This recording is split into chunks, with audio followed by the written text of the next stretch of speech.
High বন্ধুরা, কেমন আছো সবাই? আশা করি ভালো আছো। আজ তোমাদেরকে শোনাবো সত্যি ভালোবাসার গল্প।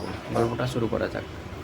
একটা ছেলে একটা মেয়েকে খুব ভালোবাসতো। ছেলেটির নাম রাজ আর মেয়েটির নাম সমী সেন। ছেলেটা খুব ভালো কবিতা গল্প লিখতো। ফেসবুকে এদের পরিচয় হয়। একদিন গল্প পড়ে সমী রাজকে মনে মনে খুব ভালোবেসে ফেলে। দিন রাত তাদের মাঝে ফেসবুক চ্যাটিং হতো, ঘন্টার পর ঘন্টা। রাজও সমীকে মনে মনে খুব পছন্দ করতো। সমীকে রাজ স্পেশাল মনে করত, কারণ সমী রাজের কাছে বাকি সব মেয়েদের থেকে আলাদা ছিল। সমী ছিল খুবই মিষ্টি একটি মেয়ে। রাজ সমীকে সুইটি বলে ডাকত। একদিন সমী অভিমান করে বলল, আমাকে তুমি সুইটি বলে ডাকবে না। কথাটা শুনে রাজ মনে মনে খুব কষ্ট পেল, কিন্তু কিছুই প্রকাশ করলো না। সময়ের সাথে সাথে রাজু সমীকে খুব ভালোবেসে ফেলল। সমীকে কখনো বুঝতে দিত না। রাজের কথা ভাবতে ভাবতে সমী একদিন অসুস্থ হয়ে পড়ল। শুনে রাজ খুব কষ্ট পেল। তার অফিস যাওয়া বন্ধ করে সমীর জন্য মন্দিরে পুজো দিয়ে এলো। সমী একদিন তার থাকতে না পেরে রাজকে বুঝিয়ে দিল সেও রাজকে খুব ভালোবাসে, কিন্তু রাজ এমন ভাব দেখালো যে সে কিছুই বুঝতে পারেনি, কারণ সমী তার বাবা মায়ের একমাত্র সন্তান ছিল। সমী সবেমাত্র ক্লাস 9-এ পড়তো। সমীকে নিয়ে তার বাবা মায়ের অনেক স্বপ্ন ছিল। রাজ সমীর বাবা মায়ের স্বপ্নকে নষ্ট করতে চায়নি, তাই রাজ তার সব কষ্ট মনে পাথর চাপা দিয়ে রাখলো। মনে মনে ভাবলো সে এই সম্পর্ক থেকে সে সরে আসবে, সমীকে কখনো দিনও কিছু জানতে দেবে না। কিন্তু সমী রাজকে ছাড়া থাকতে পারবে না এক মুহূর্তে। সমী চাইছিল রাজই তাকে প্রপোজটা করুক। কোনো মেয়ে আগে কাউকে প্রপোজ করতে পারে না। এ ব্যাপারে মেয়েরা আজও লজ্জাশীল।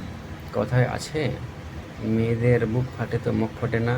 রাজ কিছু বলছে না দেখে সমী রাজকে সব লজ্জা ত্যাগ করে আই লাভ ইউ বলে দিল।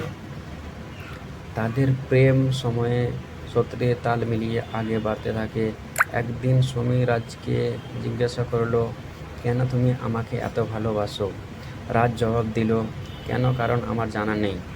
সমী ভালো লাগলো না উত্তরটা, এবং সে বলল, না, আমাকে একটা কারণ দেখাও। ওকে, কারণ তুমি দেখতে অনেক সুন্দরী, স্মার্ট এবং আকর্ষণীয়। সমী তার কথা সন্তুষ্ট হলো। তারপর একদিন সমী অসুস্থ হলো।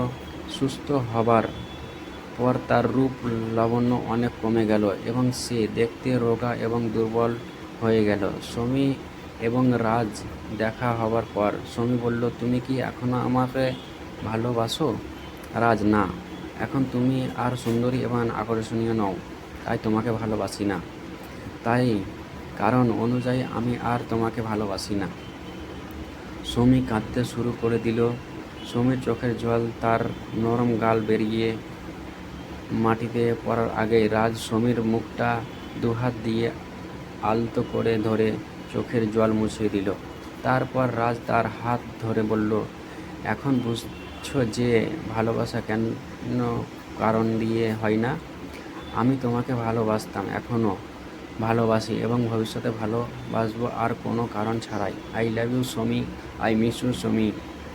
গল্পটা কিছু বাস্তব আর কিছুটা আমার কল্পনা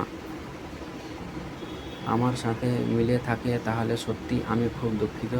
কাউকে দুঃখ বা কষ্ট দেওয়ার আমার কোনো ব্যক্তিগত ব্যাপার নেই। এই গল্পটা যদি ভালো লেগে থাকে তাহলে চ্যানেলটাকে সাবস্ক্রাইব করে লাইক কমেন্ট করে জানাও যে গল্পটা কেমন ছিল।